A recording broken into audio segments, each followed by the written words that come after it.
السلام علیکم ورحمۃ اللہ وبرکاتہ. الحمد لله رب العالمين والعاقبة للمتقين والصلاة والسلام على رسوله محمد وآله وأصحابه أجمعين. أما بعد فأعوذ بالله السميع العليم من الشيطان الرجيم.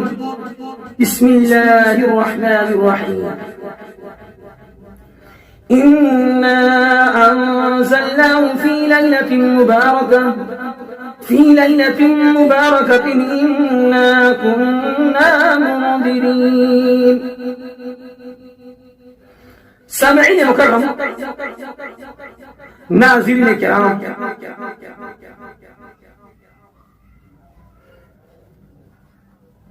تمام طرح کی حمد و ثنا اللہ عز و جل کی لائق و زیبا ہے. درود و سلام نازل ہو پیغمبر اسلام جناب محمد رسول اللہ صلی اللہ علیہ وسلم پر، جنہیں اللہ سبحانہ و تعالیٰ نے سراپا رحمت بنا کر کے مبعوث فرمایا. سامعین کرام، سورہ دخان کی آیت نمبر 3 آپ حضرات کے سامنے تلاوت کی گئی ہے. اسی آیت کریمہ کی روشنی میں آج کے اس مختصر سے وقت میں درس ہوگا. درس کا موضوع ہے ماہ شعبان کی فضیلت اور اس میں رائج بدعات.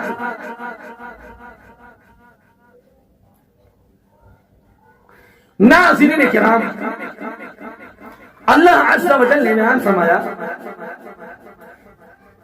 اِنَّا أَنزَلْنَاهُ فِي لَيْلَةٍ مُبَارَكَةٍ، ہم نے اس کو بابرکت رات میں نازل فرمایا. اِنَّا كُنَّا مُنذِرِينَ، اور ہم ہی ہیں ڈرانے والے. اس آیت کریمہ سے پتہ چلتا ہے کہ قرآن کریم کا نزول برکت والی رات میں، اور اسی آیت کریمہ کو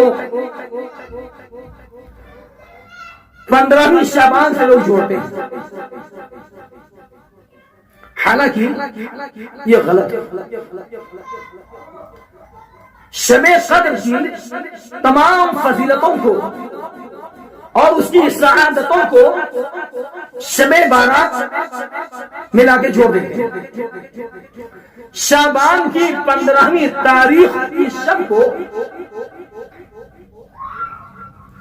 تمام تر فضیلتوں کو ثابت کرنے کی کوشش کی جاتی ہے، اور اسی 15ویں شعبان کی شب کو جو شب برات کا نام دیتے ہیں، آپ اس نام پر غور فرمائیں. شب برات، شب جو ہے یہ فارسی کا لفظ ہے، اور برات قرآن کریم میں اللہ سبحانہ و تعالیٰ نے کئی مقام پر برات کا ذکر کیا. سورہ توبہ کی پہلی آیت دیکھ لیتے ہیں. اللہ سبحانہ و تعالیٰ نے بیان فرمایا براءۃ من اللہ ورسولہ الی الذین عاہدتم من المشرکین. برات کا ذکر.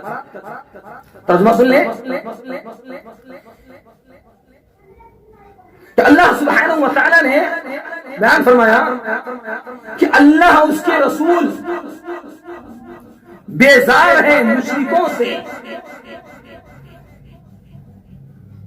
انہوں نے جو عہد و پیمان کر رکھا ہے، بیزاری کا معنی بنتا ہے، اور شب یہ فارسی کا لفظ ہے. اظہار نفرت والی رات، اور ہمارے دیگر بھائی لوگ اس کا معنی یہ بتاتے ہیں کہ شب نجات. اللہ کے بندو، شب نجات نہیں ہوگا، اظہار نفرت کی رات. تو جو ہے شب برات لا کے جوڑتے ہیں، اور اسی 15ویں شعبان کی شب کے بارے میں مختلف فضیلت، اس کے اجر و ثواب، اس کی سعادت کو عوام الناس میں بیان کیا جاتا ہے۔ بڑی مشہور روایت ہے، امام ترمذی رحمہ اللہ نے اس کو ذکر کیا ہے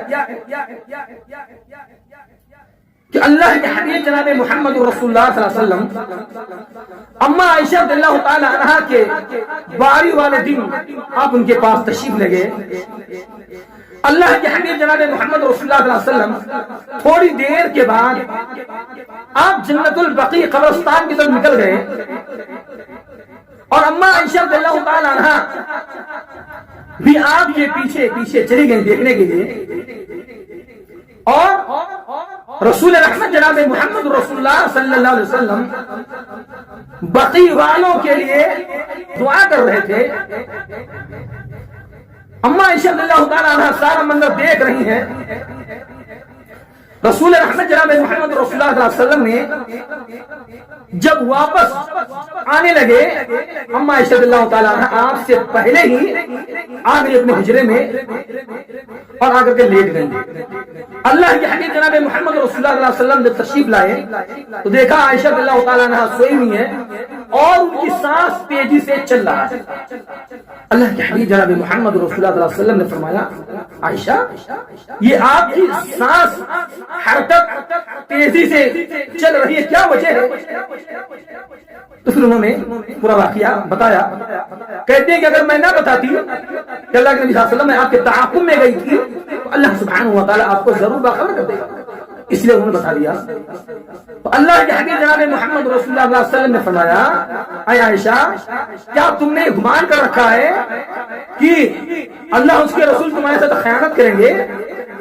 ہرگز نہیں۔ تو آپ صلی اللہ علیہ وسلم نے فرمایا، اے عائشہ یہ 15ویں شعبان کی جو رات ہے، اس رات میں اللہ سبحانہ و تعالی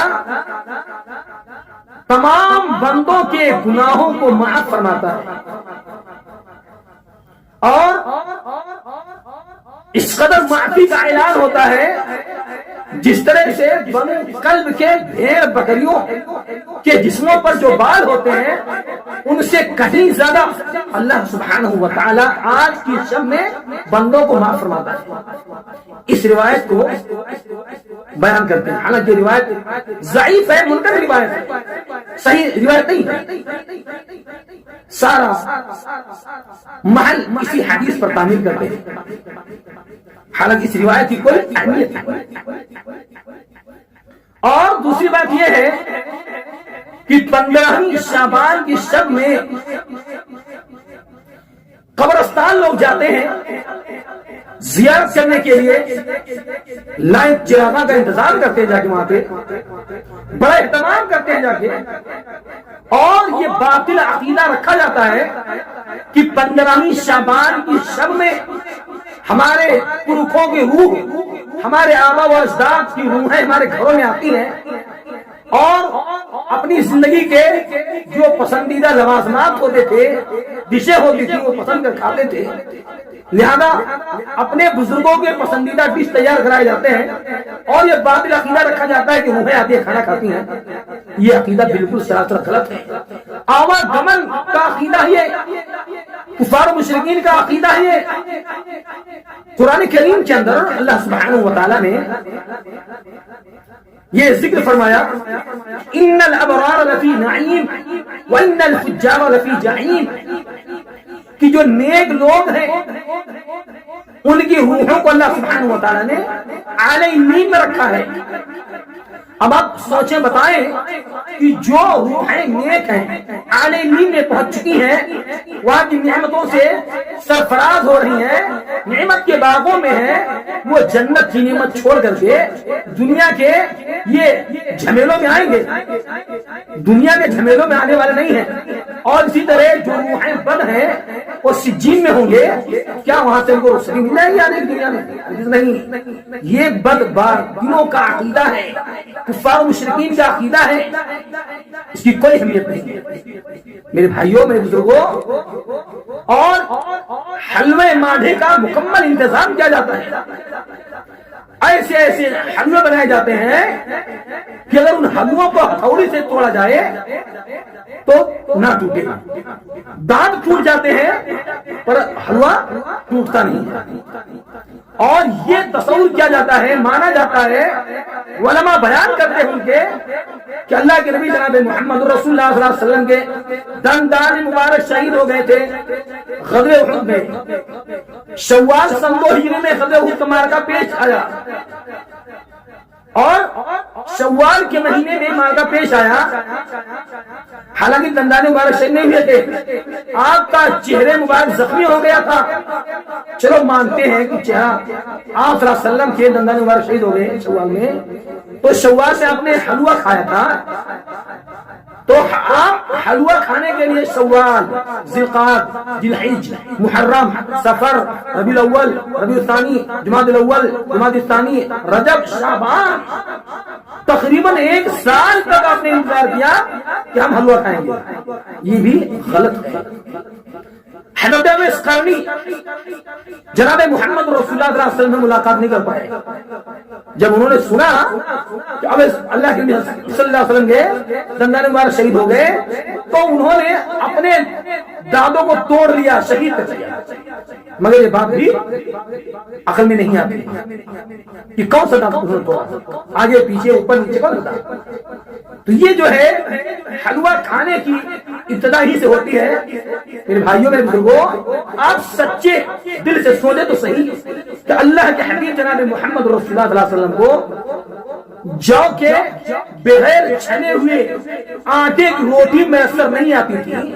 اما عائشہ رضی اللہ تعالیٰ عنہ فرماتی ہیں کہ چاند دیکھتے دیکھتے 2 مہینہ بیت جاتا، گھر میں کھانے کو میسر نہیں آتا، کھجور اور پانی میں گزارا ہوتا، اور ہمارے بھائی لوگ علماء حضرات اللہ کے نبی صلی اللہ علیہ وسلم کو حلوہ مانڈے کھلا رہے ہیں۔ سوچئے، حلوہ مانڈا زردہ یہ عربوں کی ڈش نہیں حضرت، یہ ہندوستانی ڈش ہے، اللہ کے نبی صلی اللہ علیہ وسلم کو میسر نہیں تھا، زبردستی کھلا رہے ہو، اللہ سبحانہ و تعالیٰ کیا تمہارا کیا انجام ہوگا، حوض کوثر سے بھگائے جاؤ گے۔ اللہ کے نبی صلی اللہ علیہ وسلم فرمائیں گے ہمارے امتی لوگ ہیں، آنے دو، یہ ہمارے امتی لوگ ہیں، آنے دو ان کو۔ ملائکہ کہیں گے اللہ کے نبی صلی اللہ علیہ وسلم آپ کو پتا نہیں تھا، آپ کے دنیا سے رخصت ہو جانے کے بعد دین کے اندر طرح طرح کے گھوٹالے کیے، بدعتوں کو فروغ دیا، بدعتوں کو خوب سے خوب تر پھیلایا۔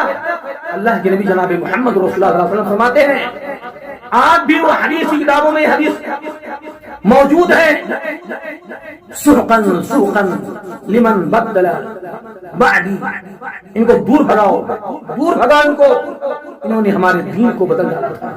سوچئے، عبرت کا مقام ہے میرے بھائیوں، اے میرے علماء حضرات، شیطان کی راہوں پر نہ چلو، علماء ربانیین بنو، شیطان کی پرستش کر کے عوام الناس کا کثیر طبقہ جہالت اور گمراہی کے گھٹا ٹوپ تاریکی میں تانکتویاں مار رہے ہیں۔ اللہ سبحانہ و تعالیٰ نے موقع دیا ہے، اپنی اصلاح کر لو اور ان بدعت و خرافات سے اپنے آپ کو بچا لو، ورنہ رسوائی ہوگی، شرمندہ ہوں گے۔ کل بدعت ضلالہ، ہر بدعت گمراہی ہے اور ہر گمراہی کا انجام جہنم ہے۔ اے میرے بھائیوں، شعبان کے ابتدائی ایام میں کثرت سے روزے رکھنے کا حکم ہے، اور جو محل تعمیر کیا جاتا ہے 15ویں شعبان کی رات میں، سراسر باطل ہے، بدعت ہے، اس سے بچو۔ اللہ کے حبیب جناب محمد رسول اللہ صلی اللہ علیہ وسلم کی سنتوں کو لازم پکڑو، اور کوئی بھی شخص، اے دنیا کے عوام، میں آپ سے کہنا چاہتا ہوں کہ اگر کوئی بھی عالم شب بارات کی فضیلت کو بیان کرے تو اسے آپ بردستہ کہو آنکھیں ملا کر سے پوچھو بتا حضرت حدیث کی کون کتاب میں واقع مشہور ہے جو آپ بیان کر رہے ہو؟ اپنے اندر جرأتیں پیدا کرو، ہمتیں پیدا کرو، سوال جواب لو، ان سے سوال کرو۔ اے دنیا کے لوگوں، کب تک تم بھیڑ چال چلتے رہو گے؟ ہوش میں آؤ، اپنے آپ کو پہچانو، بدعت و خرافات سے دور رہو۔ یہ بدعت انجام کیا ہوگا جاننا۔ اس لیے میرے بھائیوں، شعبان المعظم کے مہینے کے ابتدائی ایام میں صرف روزہ رکھا پیغمبر اسلام جناب محمد رسول اللہ صلی اللہ علیہ وسلم نے، اور اس کے علاوہ کچھ نہیں۔ لیکن آج اس روزے کو چھوڑ کر کے سارا زور 15ویں شعبان شب میں مسجدیں کھلی ہوئی ہیں، پوری پوری رات جاگتے ہیں۔ جو فضائل شب قدر کی ہے وہ اس شب بارات میں لگی۔ اللہ سے دعا کرتے ہیں کہ اللہ تبارک و تعالی عوام الناس کو اسلام کی سمجھ عطا فرمائے، علماء کرام پڑھیں سمجھیں، حدیث کو سنبھالیں، صحیح صحیح کا پتہ لگائیں، اللہ کے حبیب جناب محمد رسول اللہ صلی اللہ علیہ وسلم کی سنت کو لازم پکڑیں۔ یہ ایران اور فارس سے ہوتا ہوا ہندوستان کے اندر پہنچا اور وہاں سے اس کی ابتدا ہوئی اور پھر دنیا میں تو فروغ دیا گیا، پھیلا دیا گیا کہ بدعت و گمراہی سے بچو۔ اللہ تعالی ہم سب کو اچھی اعمال کی توفیق عطا فرمائے، جناب محمد رسول اللہ صلی اللہ علیہ وسلم کے اسوے پر آپ کے طریقہ کار کے عمل کی توفیق عطا فرمائے۔ ہر بدعت سے، ہر گمراہی سے اللہ ہم سب کو اور دنیا کے تمام مسلمانوں کو خصوصاً علماء کرام کے مولا بچنے کی توفیق عطا فرمائے، آمین۔ وآخر دعوانا الحمد للہ رب العالمین، والسلام علیکم ورحمۃ اللہ وبرکاتہ۔